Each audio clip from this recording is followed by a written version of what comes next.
My name is Daniel John Carter, and I'm Calyx Carter's father. I'm not here to talk to the demigods, I'll leave that to my daughter. Rather, I'm here to talk to the parents of them. Mortals like me who fell in love with a god or goddess and have little half-bloods of their own. I'm no expert, as I'm sure Cal will tell you, but I do know a few tips and tricks to help keep your child safe, for as long as you can. I have a lot to cover in this episode and very little time, so bear with me as I do my best to catch you up. As I have mentioned before, as a parent of a demigod, it's important for you to know your gods. You might not have known anything about them before you were looking up baby names, much like myself, and that's okay. But start your research as soon as you find out. Learn what powers they possess, should it be something as small as wisdom, or as big as the ability to create hurricanes. And be prepared for the possibility that you might come home one day to see your child levitating 3 feet off the ground, for example. But don't stop at the gods. You should know the monsters of myths just as well as you know deities, so you know how to defeat them should the need arise. For example, you take your child out for a day at the museum, and a manticore crosses your path on your way to buy some space freeze-dried ice cream. Because I read a few myths on the creature, I would know to aim for the tail.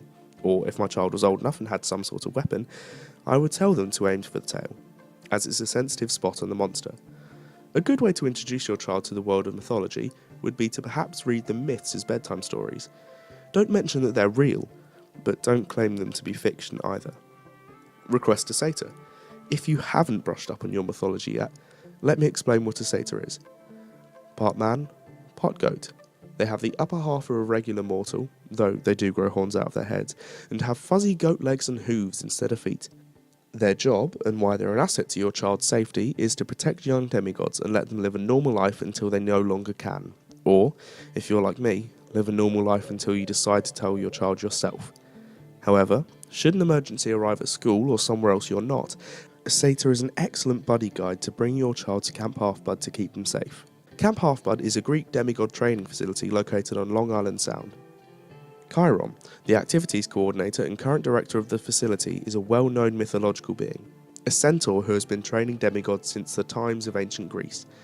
The perks of requesting a satyr are as follows, and yes, I have a list. 1. Your child and the satyr will become friends, so when the day comes that your child finds out who they are, they will trust the satyr to take them to camp. 2. You won't have to worry when your child isn't home because they'll be with their satyr. Satyrs can smell monsters just like monsters can smell demigods, as you know if you've been following Calyx's videos. Oh, did I forget to mention that? 3. Satyrs know safe spots. If a direct route to camp isn't accessible, they can bring your child to a safe house, including my own, which will keep them safe until they can get to camp.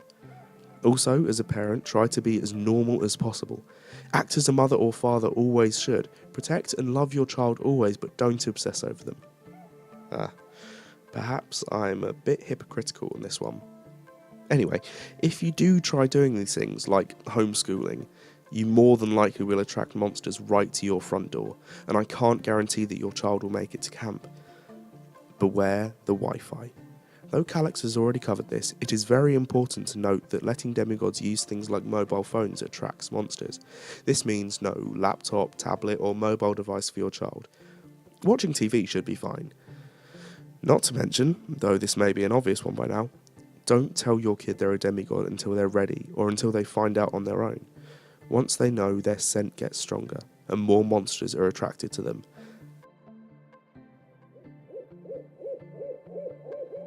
Sorry, the owl. Anyway. Things like ADHD and dyslexia are very common among demigods. ADHD is what keeps them alive in battle. Hyperfocus and the constant need to always be moving.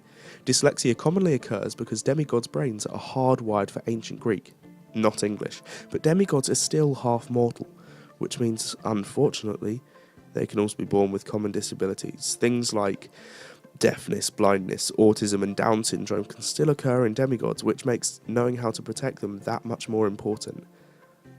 I was hoping to get into demigod emergency kits today, but it appears I have run out of time. I promise there will be more Parents' Corners to come, and I wonder if any parents listening to this might share their own experiences.